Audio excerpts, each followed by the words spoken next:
ý của cô mà đi làm có đi phải đông cô dương liêu sắm tại xã hay đã về một tập sân ấy tao mới dương han đông là một món dương tập lạiជាមួយនឹង pin show ដោយសារតែមួយមកគឺជាកូនដែលនៅឆ្លៃចឹងបើសិនជាធ្វើតាមឲ្យមកគឺគេញ៉ាំឯអ៊ីពូចឹងមកមានកាប់lạiដើម្បីឲ្យមានជាតិ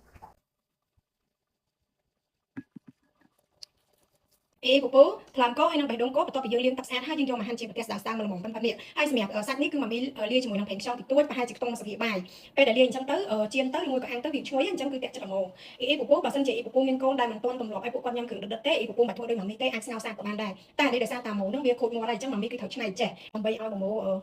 ជក់ចិត្តចឹងអេពូចាំមើលយកដល់មកដែលត្រូវដាក់ចំណីឲ្យវាមកមីយកនេះប្រហែលជាជៀនបឺវិញញ៉ាំឲ្យអេពូមកមីគឺដាក់ជៀនបឺជាមួយនឹងសាច់នឹងឲ្យម៉ូញ៉ាំឲ្យអេពូមានអេពូក៏សួរថាតើម៉ូអត់ញ៉ាំបាយទេមែនម៉ូអត់ញ៉ាំបាយទេអេពូម៉ូហ្នឹងគឺនឹងតាក់តែតាម៉ូគឺជាក្មេងដែលរកចំណីអញ្ចឹងមកមីដូរតាក់ដូរអីហៅអីឆានៗតែឲ្យអូនអញ្ចឹងអេពូអូនគាត់ថាម៉ូជាក្មេងដែលរកចំណីណាអេពូអើយចំណីម៉ូគឺអូនញ៉ាំតែចំណីគាត់ចំណីអីគឺអូនអត់ងាយញ៉ាំទេអីយ៉ាហេតាអេពូឥឡូវម៉ូគឺថាចាប់ដើមញ៉ាំហើយតែបើញ៉ាំអស់ឬមិនអស់មកមានដឹងទេតែបើសិនជាសល់យកឡើងចូលដេកគឺមកមីយកចូលក្នុងតុឲ្យអូនទៀតអេពូឥឡូវម៉ូគឺថាញ៉ាំបានប៉ុណ្ណឹងសល់ប៉ុណ្ណឹងណា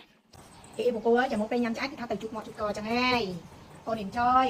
អូនបានរបស់ឆ្ងាញ់របស់អូនត្រូវចិត្ត